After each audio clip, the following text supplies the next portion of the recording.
더 나은 대한민국을 위해 소중한 한 표를 행사해 달라며 거리에서 수많은 유권자들에게 머리를 조아리는 후보자들. 그런데 우리를 대신해 일해달라며 국회에 입성시키고 나면 다음 선거 때나 그 얼굴을 다시 보게 되는 게 현실입니다.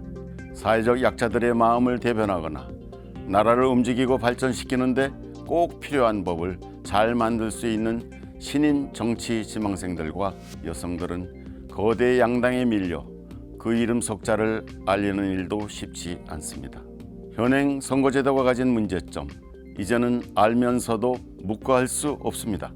지금 바꾸지 않으면 우리 정치는 퇴행과 퇴보의 시간을 또 되풀이할 것이기 때문입니다. 서울대학교 홍준영 교수와 대안을 찾아 한 걸음 더 내딛어 보겠습니다.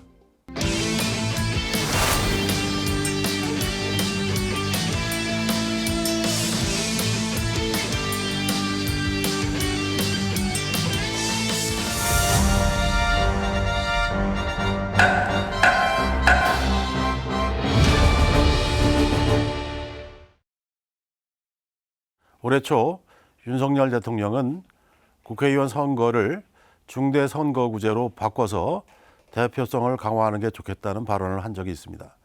중대선거구제로 과연 대표성과 비례성을 강화할 수 있을까요? 먼저 중대선거구제는 최고 득표자 한 사람만 선출하는 소선거구제의 승자 독식 문제를 보완할 수 있다는 점이 장점입니다. 그와 동시에 유권자의 다양한 목소리를 반영할 수 있다는 점도 좋은 점입니다. 국회의원 선출에 직접 반영되는 표가 많아지기 때문에 사표가 줄어드는 효과도 기대할 수 있습니다. 또한 거대 정당은 한 선거구에 2명 이상의 후보를 내보내서 모두 당선시킬 수도 있고 그 과정에서 유권자들의 후보 선택의 폭이 늘어나는 그런 이점도 있습니다. 반면에 선출된 의원의 대표성 편차가 클 경우 민의가 왜곡될 가능성이 있습니다. 이를테면 30% 득표를 한 사람과 5%를 득표한 사람이 모두 동등한 당선자로 당선되는 사태가 생길 수도 있다는 거죠. 또 선거구가 비대화한다든지 인구 저밀도 지역이 소외된다든지 선출할 인원이 한두 명이냐 아니면 4명 이상이냐에 따라 거대 정당의 특혜 또는 군소 정당의 과다 대표 문제가 나타날 수도 있습니다. 게리맨더링을 통해 다시 말해서 선거구를 당리당략으로 자의적으로 획정하는 그런 수법을 통해서 제3당의 원내 진입을 차단하고 오히려 양당제를 강화할 가능성이 있다는 점이 가장 큰 약점으로 지목됩니다. 2023년 1월 2일 윤석열 대통령은 2024년 22대 국회의원 선거와 관련해서 모든 선거구를 중대선거구제로 하기보다는 지역 특성에 따라 한 선거구에서 2명, 3명, 4명을 선출하는 방법도 고려해 볼 수 있다고 하면서 김진표 국회의장께 일부 지역에만 적용하는 것을 전제로 하는 중대선거구제의 공직선거법 개정을 제안한 것으로 알려져 있습니다. 이른바 도농복합 중대형 선거구제죠. 이러한 윤 대통령의 제안에 대해 여론은 그렇지만 썩 우호적이지만은 않습니다. 대체로 현행 소선거구제가 과반수의 지지를 받고 있는 것처럼 나타납니다. 윤 대통령이 제안한 도농복합형 중대선거구제 제안은 대부분의 여론조사에서 30%대를 넘지 못했습니다. 국회의원 선거제도를 중대선거구제로 바꾼다 하더라도 반드시 거대 양당의 과점 현상이 해소된다고 장담할 수는 없습니다. 경우에 따라서는 오히려 거대 양당 지배를 더 강화할 가능성도 배제할 수가 없습니다.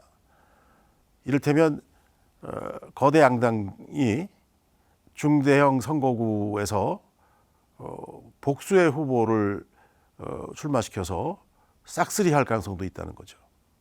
뿐만 아니라 소선거구제를 없애거나 통폐합하는 것은 현실적으로 극히 어려운 방안입니다.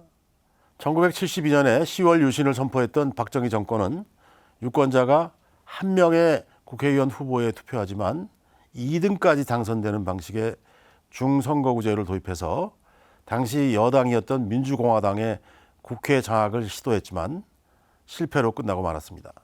제5공화국까지도 지역구 선거에서 1선거구 2석의 중선거구제를 유지했지만 1985년에 치러진 총선에서 패하는 바람에 국회를 장악하는 데 실패한 사례가 있습니다.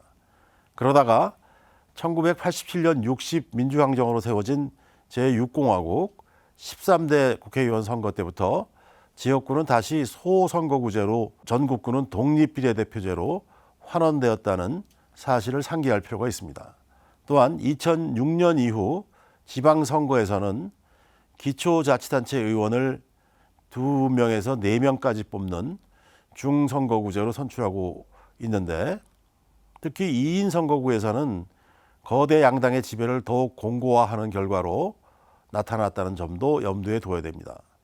중대선거구제를 농촌 소도시 지역에 실시할 경우에는 특정 지역 중심으로 나타나는 지역주의 선거의 폐단을 해소하는 효과보다는 오히려 거대 양당의 지배를 더 강화시키는 부작용을 낳을 위험성이 큽니다. 중대선거구제는 수도권 또는 대도시 권역에 한하여 제한적으로만 도입해야 하고 그럴 경우에만 지역구 축소의 수단으로서 효과도 있고 상대적으로 비례 의석수를 늘리는 그런 방법이 될 수도 있다는 점을 유념할 필요가 있습니다. 또한 정당 공천을 한 명으로 제한할 경우에는 소수당이나 무소속의 진입 기회를 높이는 효과를 기대할 수 있고 비례대표와의 중복 출마마저 허용하면 강고한 지역주의 때문에 특정 정당 소속으로 출마해서 낙선한다고 하더라도 비례대표로는 당선될 수 있는 길이 열리기 때문에 지역주의 폐습을 완화시키는 순기능을 기대할 수도 있습니다. 중대선거구제가 대표성 강화라는 도입 취지를 제대로 살릴 수 있도록 하기 위해서는 선거구의 규모와 한 선거구당 선출되는 의원의 정수, 비례대표자와의 관계 등을 고려해서 정밀한 제도 설계가 필요합니다. 선거구는 소선거구를 기본으로 하되 수도권 또는 대도시 권역에 한하여 중대선거구를 도입해서 하나의 선거구에서 4명 이상을 선출하도록 하는 혼합선거구제도 한번 검토해 볼 필요가 있다고 생각합니다. 다만 선거구 획정의 기준을 엄정히 유지해서 게리맨더링에 따른 조작 가능성을 차단할 필요가 있겠습니다.